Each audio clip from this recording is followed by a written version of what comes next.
जय मसी अनि नमस्कार हजुर सबैलाई। आज हामीहरू एकदमै खुसीको क्षणमा हामीहरू छौँ। आज पुनरुत्थान दिवस अर्थात् इस्टर सन्डेको दिनमा हामीहरू उपस्थित छौँ अनि आज पुनरुत्थान दिवसका अर्थात् इस्टर कार्यक्रमका अध्यक्ष महोदय, कार्यक्रमका प्रमुख अतिथि त गइसक्नु भएको छ। ड्यासमा आसीन विशिष्ट अतिथिज्यूहरू, राष्ट्रिय क्रिस्चियन महासङ्घ नेपालका सहअध्यक्षज्यूहरू, पदाधिकारीज्यूहरू, यहाँ उपस्थित आमन्त्रित सबै आदरणीय पास्टरज्यूहरू, पत्रकारज्यूहरू तथा उपस्थित सबै दाजुभाइ तथा दिदीबहिनीहरूमा मेरो न्यानो अभिवादन, नमस्कार अनि जय मसी पुनः टक्राउँदछु। मलाई यो समय दिनुभएको लागि धन्यवाद भन्दछु र मलाई दिएको विषय चाहिँ राष्ट्रिय क्रिस्चियन महासङ्घ नेपालले the state of the Nepalese Christians community 2021 जुन एउटा अत्यन्त महत्त्वपूर्ण एउटा कार्यक्रम गर्दैछ त्यस विषयमा केही जानकारी गरिदिनुहोस् भनेको कारणले मैले आज त्यही विषयमा जानकारी गराउने जमर्को गर्दैछु। फर्दर यसमा जानुभन्दा अगाडि उपस्थित सम्पूर्ण व्यक्तित्वहरूलाई पवित्र इस्टरको उपलक्ष्यमा हार्दिक शुभकामना व्यक्त गर्दछु र पुनरुत्थान हुनुभएका प्रभु येशू ख्रिस्टले सबैलाई आशिष दिनुभएको होस् भन्ने म चाहन्छु, यही भन्न चाहन्छु। र हाम्रो नेताजीहरू गइसक्नु भएको छ। अहिले राजनीतिक रूपमा हेर्दाखेरि राजनीतिक अवस्था एकदम डामाडोल छ। हामी नेपाली जनता एकदमै दुखित छौँ, फ्रस्ट्रेट अवस्थामा छौँ राजनीतिक अवस्थालाई हेर्दाखेरि। तर आज पुनरुत्थान हुनुभएको प्रभु येशू ख्रिस्टमा आशा छ। त्यो आशा लिएर हामीहरू अगाडि बढ्नै पर्छ।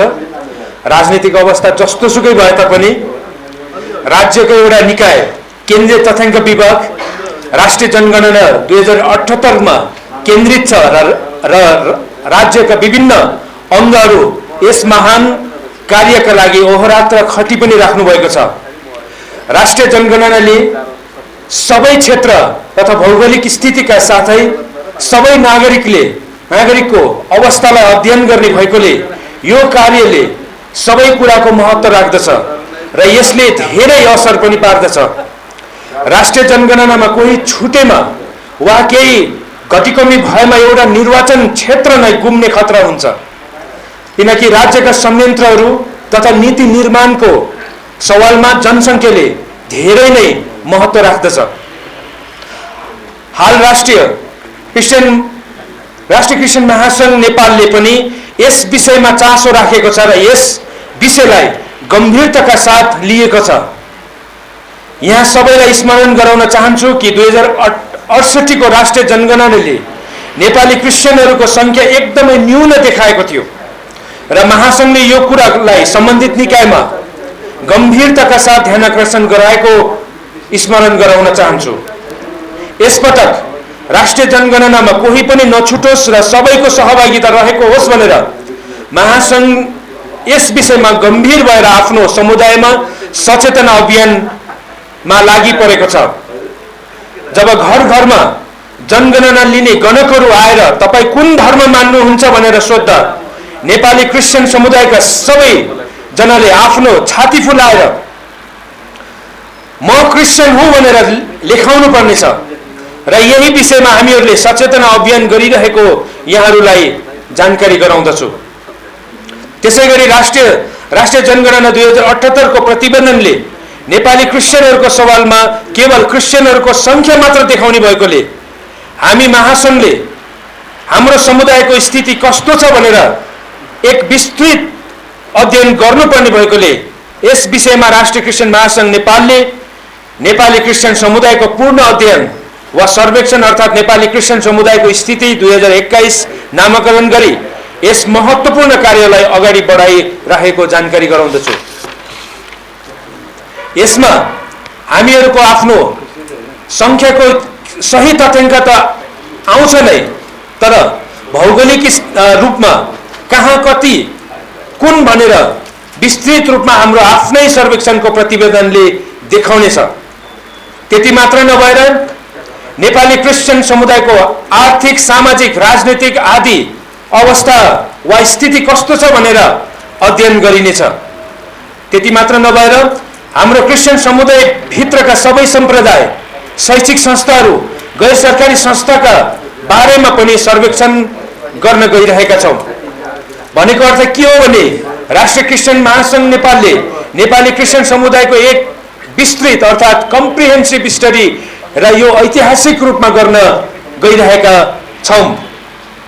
हामीहरूले गर्नुपर्ने सबै प्रकारका गृह कार्यहरू सकिएको अवस्था छ र अब फिल्डमा उत्रने क्रममा हामीहरू छौँ। यस अध्ययनलाई हामीहरूले एक आन्तरिक रूपमा हेर्नको लागि एउटा दस्तावेज मात्र नभएर एउटा पैरवी गर्ने टुल अर्थात् औजार बनाउने लक्ष्य लिएका छौँ। यस अध्ययनलाई हामीहरूले नेपाल सरकारको जिम्मेवार निकाय केन्द्रीय तथ्याङ्क विभागसँग पूर्ण रूपमा समन्वय गरी सबैलाई स्वीकार्य हुने मेथोडोलोजीमा कार्य गर्ने जमर्को गरेका छौँ। हाल यस विषयमा पनि उहाँहरूसँग हाम्रो कुराकानी भइरहेको यहाँहरूलाई जानकारी गराउँदछु।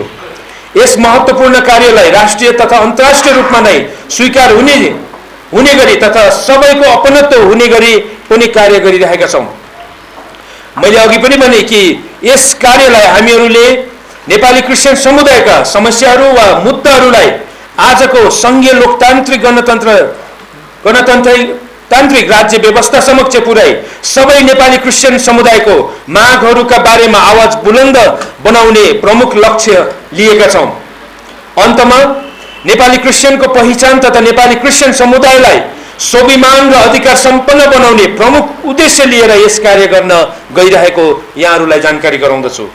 तसर्थ यस ऐतिहासिक तथा महत्त्वपूर्ण कार्यका लागि सबै चर्च तथा चर्च समूहहरू, राजनीतिक दलका नेताजीहरू, नागरिक समाजका प्रतिनिधिज्यूहरू, विभिन्न सरकारी निकाय तथा पत्रकार मित्रहरूको पूर्ण साथ सहयोग तथा ऐक्यबद्धताको लागि हार्दिक अपिल पनि गर्दछु। अन्तमा आज पुनरुत्थान दिवसको अवसरमा पुनरुत्थान हुनुभएको प्रभु येशू ख्रीष्टले सबैलाई अनुग्रह तथा आशिष दिनुभएको होस्। हस्, धन्यवाद। जय मसीह। नमस्कार।